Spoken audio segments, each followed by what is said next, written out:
Okay, welcome back to Friday's Tipping Postcast. We're going to get David talking a bit now because we're going to talk about Leopardstown on Saturday. Irish Champions Weekend, absolutely superb. Can't wait. We're going to kick off by talking about the Matron Stakes, which is at 5:35. Winter, it's been announced that she's going for this race. Aidan O'Brien's chucking a load of his other ones in there as well. Roly Poly Rhododendron. We've got Kemar in there as well, the French horse. Frank, how do we bet on this? Winter, can anything beat her? Winter's 10 to 11, Kima 6 to 1, Persuasive Rhododendron and Roly Poly 7 to 1, and we're 20s bar. Okay, thank you very much. Do you think Winter can be beaten? Can you see any angle there? I think at her best she can't, but it would concern me that the vibes aren't overly brilliant. The past week or two has been very quiet. There's been rumours she missed a bit of work or something, but I think at her best she'd be difficult to beat, almost impossible to beat, but it would just be in the back of my mind that everything hasn't gone straight forward leading up to this, and that would just worry me a small bit because she's running against proper Group 1 fillies here, so she needs to be at her best. Yes, indeed. On the Monday postcast, we were talking about this and we mentioned she could have had a harder race than we thought she did at Goodwood as well. So maybe a few people will be trying to get her beat. Frank, who would your alternative be? I think Persuasive ran a lovely race in France with a view to this. I don't think she was fully wound up for that, and I'd say this has been the target all along. She handles a bit of cut, and while look, Winter will win if she's at her best, but if she dips below and she's only 90% or 85%, Persuasive probably the one I'd back. Now, I was talking myself into backing Rhododendron at the start of the week, but no disrespect to Padraig Beggy, but yeah, the jockey bookings suggest she's not really fancied. You'd think Shane would be up on that if it was fancied. So that left me with Persuasive or Keyman. Persuasive was just a bit more eye-catching. She's probably a bit more fresh and she's probably been targeted at this. Rhododendron coming back from that layoff, maybe it might not be wise to rely on her. David, what do you reckon? The vibes on this Winter are not good at all. Now, she still might be good enough to win. Frank said she missed a piece of work. Hang on, sorry. Do we think it's significant that they've not gone for the champion then? Or, do no, you think that speaks, not at all. Or it was never going to go anyway? No, I'd say that was a marketing ploy to try and big up Irish Champions Weekend myself. Now, I could be wrong. That's just completely my opinion, not the opinion of the Race of Post. But, yeah, I think it was just to big up, a big clash in the Irish Champions Stakes. But, yeah, Frank said she missed a piece of work. I heard she might have missed a week.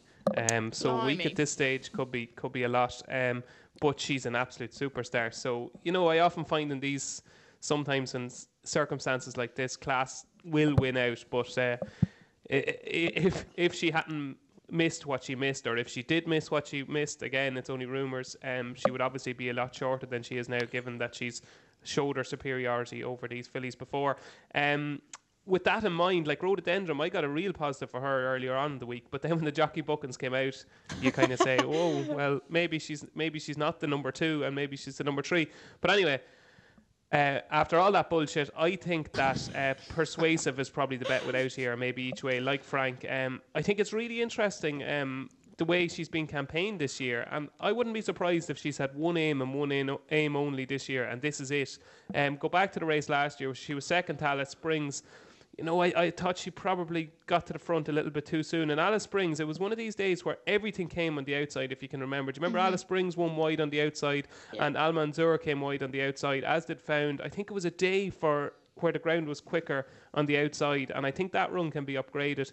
We've only seen her once since, but boy, that was an eye-catching run, I thought, in France. I thought she was a big enough price. What is she would choose, Frank? 9s, is it? We're 7s, but there is as big as 9s out there. Yeah, there's 9s out there, and I nearly take the bit of doubt out of it and maybe back her without Winter. Okay, that could well be a good choice. She beat Kemar, didn't she, last year as well? So on that sort of form, you're going to think she can improve from that run in France. Graham? Yeah, cracking race. How soft do we think the ground's going to get, lads? Good to yield in at the moment? I'd say that's probably all you're looking at, was it? I kind of working off good to soft. Leopardstown is the best drainage in the world, like, so it could quicken up if they got a dry spell in the morning. It could quicken up nicely. Well, I thought that Kemar was the bet. Okay, so you're going against the lads then, Yeah, really? I haven't watched that race in France. I can see what they're saying about Persuasive, but I thought Kimo was a lot more unlucky of the two. She was, wasn't she? And I thought the Royal Ascot run is real tip-top form. It's working out well. Al Jazzy won nicely at Sandown, albeit I think it was a Group 3, wasn't it, last week? And Usherette, we know, is close to top class. Well, she's won again since as well. Yeah, she has. On the 4th, I really like Smart Call. I thought she was a bit unlucky not to be placed next time in, I think it was the Jean Romanet or whatever it was, a Group 1 in France. I think that Royal Ascot form is really strong. And I'm quite happy to hear the rumours about Winter, because there's no doubt about it. If Winter turns up on an absolute A1 game, she will definitely win. I think she is a real top-class filly. But it seems all of us don't think that she will. Well, there's enough doubts at that price, isn't there? I mean, it's different if we were taking 5-2, but I mean, being asked to take odds on about Winter when there's so many question marks surrounding her, not for me. Okay, we'll move on now to the 6:10 Clipper Logistics Boomerang Stakes. It's the Group 2. Again, this is quite a close betting heat, I would think. We've got Soudois, Sir John Lavery, Alexios Komnenos, I don't know how to pronounce that, and White Cliffs of Dover in there. Frank, how do we bet? Sir John Lavery is our favourite at 6-4. Alexios Komnenos 3-1. Soudois 6-1. Psychedelic Funk 9-1. Custom Cut 10-1. White Cliffs of Dover 12 and True Valour 16-1. Okay, so it's not a close betting heat as I thought, but maybe it won't be a cakewalk for Sir John Lavery. What do you reckon? Look, he seemed absolutely transformed, dropped to a mile the last day in Cork.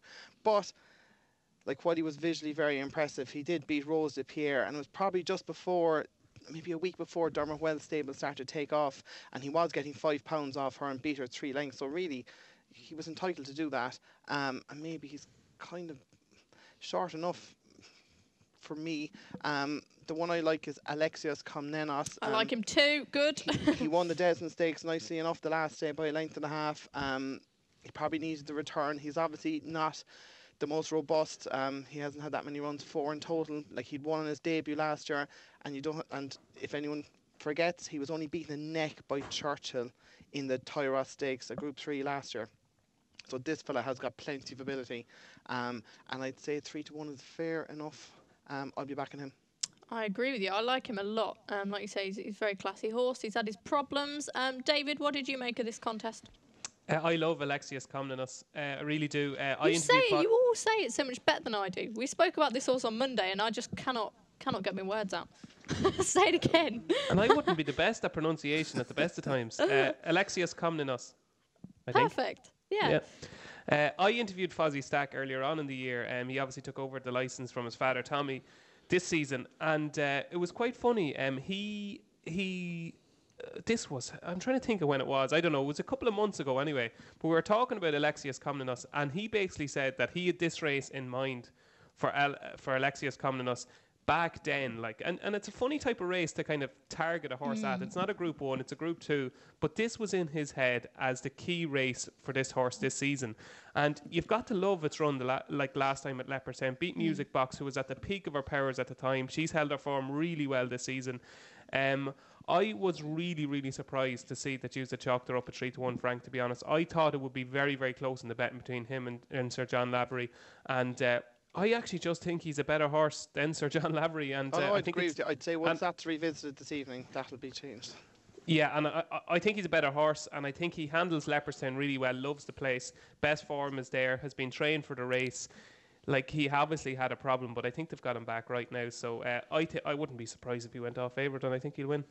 Okay, brilliant. G-Rod, what do we make of the British challenger Soudois? He seems to really struggle to get his head in front in these races, doesn't he? Yeah, I had him in the tracker for a while last year and lost a few quid on him because he always finishes second and third, didn't he? And I was convinced he was going to pop up in one of these races, and he never did. However, it is quite interesting that Danny Tuthope's over there to ride. It obviously got two. The stable's got two in this with Custom Cut in there as well. And David O'Mara's got loads and loads of runners at Haydock, at Ascot, all over Britain that I'm sure one of them will pop up. So I'm surprised that Danny Tuthope's over there riding that. I could see him running really well. Perhaps a bit of a tip in itself. Yeah, I can see him running really well. Whether he's up to winning, it depends how good the Irish ones are. And I'll be honest with you, I've got no idea how good they are. No idea. I don't know much about John Lavery or the other things, so I'm not going to make out that I do. So are you going to get on that evidence? Are you going to give Soudoir another go? No, it's a swerve race for me. But yeah, if I was going to bet, I'd back Soudoir. Okay, because it's the only one you know anything about. Exactly. Right, moving on to the big one now. Looks an absolute cracker at 6:45. The Kipco Irish Champion Stakes. Churchill, he looks much and above the best of these. Do we think? Frank, how do we bet? He's our even money favourite. Eminent is 4-1. Poet's Word 8-1. Cliffs of Moher 10-1. Zukova 14-1. Success Day is 16-1, and we're 20-1 bar. Okay, I'm really glad to see Eminent in there because he just adds a little bit of spice to it all. Frank, can we get Churchill beat at all? Yeah, I wouldn't be going near the even money personally. It wouldn't be for me. It's a very strange race. Churchill disappointed Ascot. He was beaten fair and square, in my opinion, at York. I think he's good. I don't think he's a world beater. So therefore, would you want to be taking even money? And I had this discussion with one of the lads at work. I was like, if you substituted in Ulysses for Churchill, what price would Ulysses be? And I wouldn't be sure. He'd be too much shorter than Churchill, which therefore, in my thinking, was saying Churchill's too short for me to have a bet on. And then when I went down through the race, Poet's Word, I don't think is a Group 1 horse to me. Eminent, I think he's good, but beating Salomon 3 lengths in a race where he got to dictate, that's not brilliant either. Cliffs of Moher, disappointed. Success Days needs one of those hurricanes from America to come across tonight. Decorated Night is solid, but you'd be disappointed if he won. And I just fell on one, and I'm taking a bit of a chance, but I had what you describe as a big boys bet last night on this, and I backed Zukova. Look, Dermot Wells had an awful season. They've had a bit of a virus, I believe, and he really struggled for most of the season, but in the last 3 weeks he's turned it around and they're flying it. And if you remember last year, she won the Boom. Well, no, what she win? She won on this card last year. She beat US Army Ranger, but even though it was only half a length, she killed on that day. She was eased up close enough to the line. She looked really good, and they mentioned that she was an ARC horse for this year. Now it didn't work out. She went to America, won a Grade 1, and when there's soft in the going description, she's unbeaten.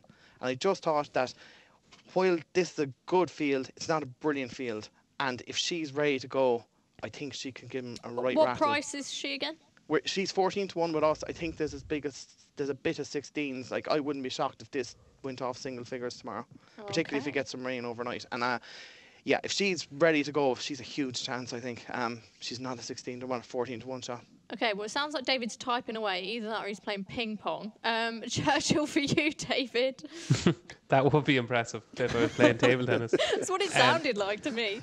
Yeah, when Frank starts these arguments before me, I'm always intrigued because I really want him to say what I think. So he said 2 things, one I completely disagree with and one that I agree with. So which do you want first? Sure, go with the disagree.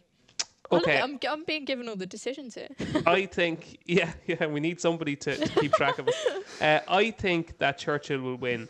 That's the bit I disagree with. And to be honest, like Frank, I started studying this race, and my initial thought was, right, Churchill is not going to win this. What's going to beat him? He's no value. And by the end of the couple of hours, I said, you know what? Churchill is going to win this. He's the best horse in the race. I think a repeat of his run at in York, where you can make so many excuses, you really can. I don't think that was the true Churchill. I think they took each other on, himself and Barney Roy, from so far out. They set it up for Ulysses. They couldn't have put it on a platter for him any better. And listening to Aidan, it's so funny. He was supposed to run in the Sussex, obviously, at Goodwood, and then the ground went against him. And he kept saying to me in the lead up to the Juddmonte, he kept saying, we would have loved to run him in the Sussex, we would have loved to, it just fitted in perfectly. And it's all about kind of paths with these horses. They have a specific path, and I think missing that race was key for Churchill. And I just think it was that fitness at the key part of the race when Ulysses came by that he was missing. The vibes I get, now this is completely my opinion, and I don't necessarily agree with it, but the vibes that are coming out of the yard are that Churchill would kick Winter out of the way, and they cannot understand why people are saying that Winter is better than Churchill, and if Winter ran in the Champion Stakes, she'd beat him. Maybe she would, but I'm just saying the people that know the 2 horses best say that there's no comparison between Churchill and Winter, and that's huge, I think. Aidan told me that Ryan could not wait to ride this horse over a mile 2 all year. Kept asking, want to ride this horse over a mile 2, want to ride this horse, couldn't wait to ride them. And he obviously went for Churchill over Cliffs of Moher in the Juddmonte. I think we might see the real Churchill again, and I think he'll win. What I do agree with Frank is I think if he's not to win, I think Zukova will be the one that will beat him. I think it's very, very shrewd what Dermot Weld has done here. He's trained her for one race. He needs a big winner. He really does. Like, this is his whole season basically hinges on Zukova because it's all he's got basically. And I think she will be trained to the absolute minute for this. Any rain that falls is going to be a huge bonus to her. Frank said there's some 16-1 available. She'll go off about 6s, I think. I think she'll be the plunge horse in the race, especially if the rain arrives. But I just don't think she's got enough speed to beat Churchill. So that's why I think Churchill will win. Okay, very, very nice. We like those strong opinions, and it's really interesting that you say they think Churchill is just far better than Winter. I mean, the betting's reflected that, hasn't it? I mean, they've kept on coming for him. Vibes, they're the vibes. You know, you get these little vibes. So, I'm sure they have. I'm sure they just rang you up and just thought, you know what, let's tell David Jennings. Is the vibes like gut feeling, is it? Is that what the vibes are? It's like a gut feel. Yeah, just a gut feeling. We'll go over to you now, G-Rod. Do you think it's Islands or Poet's Word? What do you make of him? I think Churchill is obviously the best horse in the race on his best form. I think Ulysses is a tip-top class horse, and I think that he will get even better, Ulysses.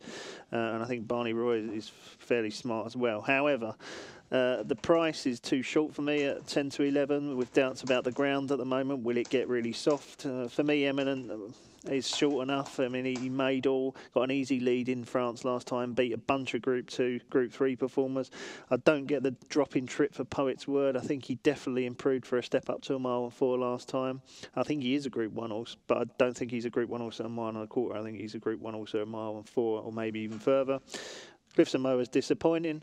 So Zukova, another vote for Zukova each way. 3 out of 3 is the bet. Yeah, she's definitely got the ability to be in the frame for sure, and she's a massive price at the double figures on offer. Okay, we're just going to try and rattle through things now on Sunday at the Curragh, but beforehand, can we get your Saturday naps, please, lads?